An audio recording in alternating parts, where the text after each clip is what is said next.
What's up, everybody? Welcome to the Murder Theater Chris YouTube channel, and welcome to the very first episode of Deep Dives. Today we're going to be discussing AEW Dynamite, January 25th, 2023, and the tribute to Jay Briscoe, along with everything else that happened on the show. Let's get into it.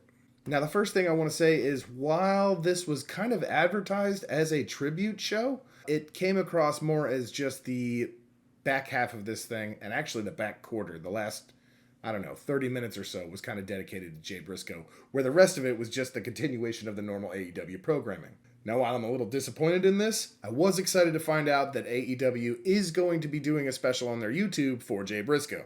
Now, I'm not sure if that's going to be airing on the Ring of Honor side or the AEW side, but either way, I have a feeling it's going to be pretty good. They shot a lot of content for it last week, before and after Dynamite, and they shot some from this week. This particular episode wasn't as much of a tribute as it was a normal episode of Dynamite until the very end, so let's talk about the show itself.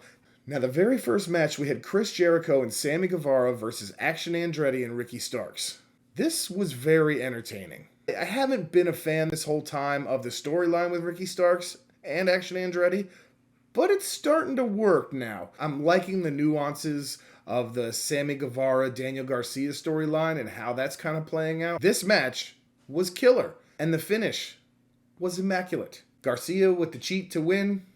It all just makes so much sense as part of this story. I'm really looking forward to see where they take this thing in the future, because it's definitely not over after this match. Nothing is conclusive at this point, and I think we've got more to come. Now, the next thing we got on this show was the TNT title match with Darby Allin and Buddy Matthews. This match was really good. I love everything the House of Black has been doing in the last few months, particularly with Buddy now. If you don't already know, Buddy Matthews is a fantastic performer. And ever since he joined the House of Black, I think he's finally coming into his own and maybe getting a little bit of personality outside of what he had before. Now, on the other side of this, Darby Allin is absolutely insane and has no limits to what he will do to his body or allow other people to do to his body in these matches. We did get appearances from all of the House of Black, and we got to see Sting out at ringside again. I always pop for the nostalgia factor when it comes to Sting. I will never not pop for Sting. Darby did retain. However, it set up a continuation of the feud with Samoa Joe. As much as I enjoy watching Darby Allin get beat up, I don't enjoy watching Darby Allin get beat up every week. But if I'm being honest, I'm going to watch it anyway. Next up on the show, we had Ethan Page and Matt Hardy versus Jungle Hook. That is a bad name. Now, this match was okay. I wasn't really invested in it to begin with, so it didn't disappoint. However, I wouldn't watch it again. Not that all four of these guys aren't super talented. I'm just not into this story at all. Moving on.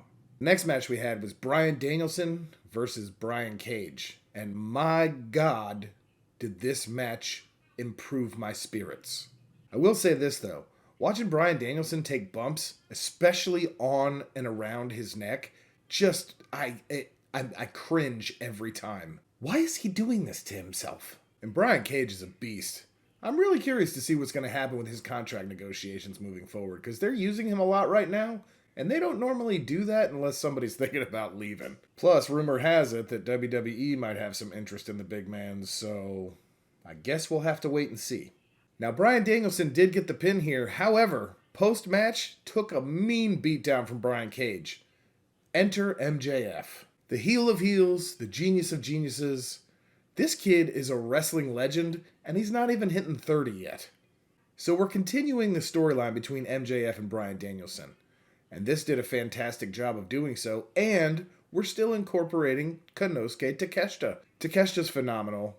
I love this whole thing. I can't wait to see what happens next. Well, the part of this episode that I wasn't looking forward to has arrived.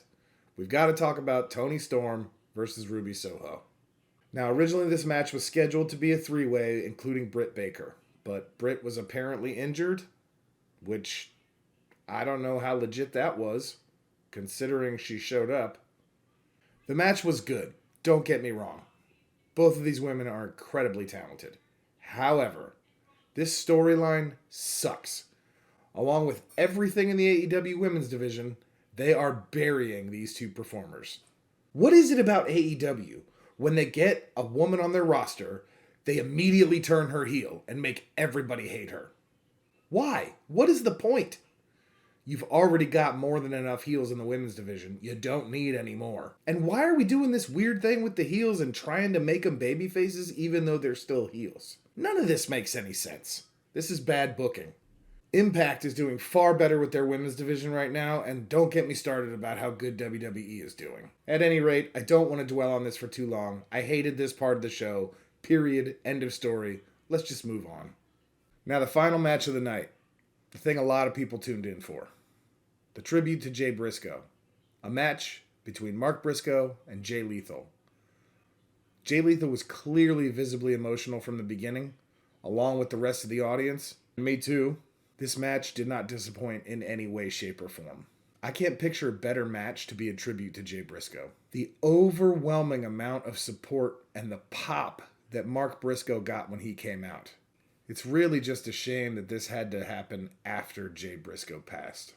I would have loved to see the two of them on AEW programming together, whether it be through AEW, ROH, whatever. The stuff they did with FTR was legendary. Period. A fitting tribute to close out the show. A beautiful debut for Mark Briscoe. A hell of a way to end the episode on a positive note. All in all, this episode was pretty good. But the ending? It made me forget anything I didn't like, and I had all the feels at the end. Now, I'm really looking forward to this Jay Briscoe tribute show that they're doing on YouTube, but I'm also looking forward to AEW programming next week and moving forward. Rampage this Friday actually looks pretty good too. Currently, though, I do have my eyes set on the Royal Rumble, and that's getting in the way of my thoughts about everything else.